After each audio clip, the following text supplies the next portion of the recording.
ഇടതുപക്ഷ ജനാധിപത്യ മുന്നണി സർക്കാരിന്റെ പതനത്തിന് ശേഷം UDF സർക്കാർ അധികാരത്തിൽ ഏറിയിരിക്കുന്നു.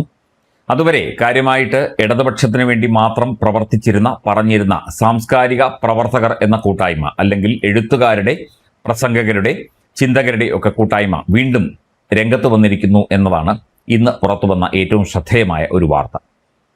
പക്ഷേ ഈ വിഷയത്തിൽ അവരുടെ ആ ചിന്ത അല്പം കടന്നുപോയില്ലേ എന്ന് തോന്നാം ഈ വാർത്തയും ഇതിന്റെ വിശദാംശങ്ങളും കേൾക്കുമ്പോൾ.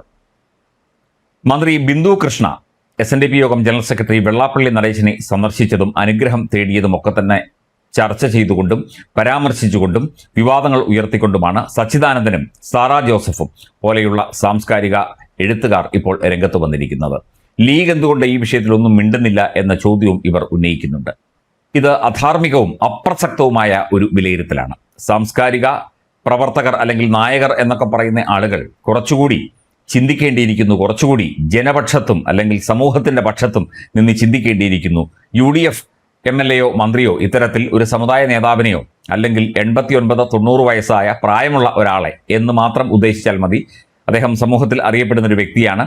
അദ്ദേഹത്തെ പോയി ഒന്ന് കണ്ടു, അദ്ദേഹത്തെ തൊഴുതു, അനുഗ്രഹം വാങ്ങി എന്ന് വിചാരിച്ച് അത് ഒരു മതവിഷയമാക്കി മാറ്റാനുള്ള ശ്രമത്തിലാണ് സാംസ്കാരിക നായകർ എന്ന് ഈ വാർത്ത കേൾക്കുമ്പോൾ നമുക്ക് തോന്നിപ്പോകും.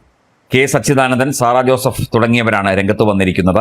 ബിന്ദു കൃഷ്ണ വെള്ളാപ്പള്ളിയുടെ അനുഗ്രഹം വാങ്ങിയത് ഞെട്ടലുണ്ടാക്കിയെന്നും ഈ വിഷയത്തിൽ മുസ്ലിം ലീഗ് പുലർത്തുന്ന മൗനം അമ്പരപ്പിക്കുന്നു എന്നുമാണ് അവർ പറയുന്നത്. അതായത് മുസ്ലിം ലീഗ് ഇതിനെ മതപരമായി കണ്ട് ഇതൊരു പ്രശ്നമാക്കി മാറ്റുകയും ഇത് ഒരു സാമൂഹ്യ രാഷ്ട്രീയ രംഗത്ത് വലിയ വിവാദങ്ങളും ചർച്ചകളുമാക്കി മാറ്റുകയും അതുവഴി UDF കേന്ദ്രങ്ങളെ അല്ലെങ്കിൽ കോൺഗ്രസിലെ നേതാക്കളെ, മന്ത്രിമാരെയൊക്കെ തന്നെ താറടിക്കുന്ന രീതിയിലേക്ക് കാര്യങ്ങൾ എത്തപ്പെടണം എന്നുള്ള ലക്ഷ്യത്തോടു കൂടിയാണോ ഈ സാംസ്കാരിക പ്രവർത്തകർ ഈ തരം വാദങ്ങൾ ഉന്നയിക്കുന്നത് എന്ന് തോന്നിപ്പോകുന്നു.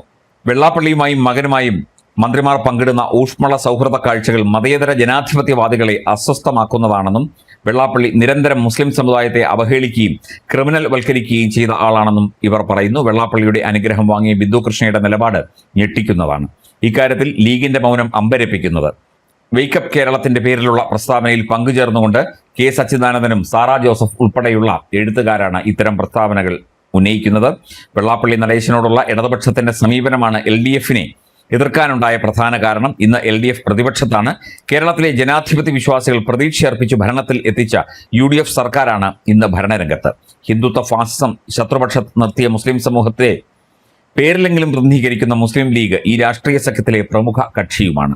5 മന്ത്രിമാരും 22 MLA മാരും ലീഗിൻ്റെതാണ്. ഹിന്ദുത്വ ഫാസിസത്തെ പ്രതിരോധിക്കുന്നതിൽ ഭരണകൂട നയങ്ങളിൽ വലിയ പങ്കുവഹിക്കും എന്ന് തോന്നിപ്പിക്കും വിധം സ്തുത്യർഹമായ മാന്യതയോടെ തെരഞ്ഞെടുപ്പ് കാലത്ത് അവർ ചേർന്ന് പ്രവർത്തിക്കുകയും ചെയ്തിരുന്നു. പൊതുവെ മുസ്ലിം ലീഗ് അനുഭാവികളല്ലാത്ത സമുദായാംഗങ്ങളുടെ പോലും വോട്ട് ലഭിച്ചുകൊണ്ട് തന്നെയാണ് അവർക്ക് ഇത്ര വലിയ തെരഞ്ഞെടുപ്പ് വിജയം ഉണ്ടായത് എന്നൊക്കെ പറഞ്ഞുകൊണ്ടാണ് ഈ പ്രസ്താവന. ഇത് അസമയത്തുള്ള അല്ലെങ്കിൽ അനാവശ്യമായൊരു പ്രസ്താവനയാണ്. ബിന്ദു കൃഷ്ണ ഒരു ഈഴവ സമുദായാംഗമാണ്. അവർ അവരുടെ സമുദായത്തിലെ ഒരു നേതാവിനെ, ഇത്രയും പ്രായമുള്ള വ്യക്തിയെ പോയി ഒന്ന് കണ്ടു എന്ന് വിചാരിച്ച് അതിനെ ഇത്തരത്തിൽ മതവൽക്കരിക്കുകയും രാഷ്ട്രീയവൽക്കരിക്കുകയും ചെയ്യുന്ന ഈ സാംസ്കാരിക നായകരെ അങ്ങനെ തന്നെ പേരെടുത്ത് വിളിക്കാമോ എന്ന് നമുക്ക് ചിലപ്പോൾ സംശയം തോന്നിയേക്കാം.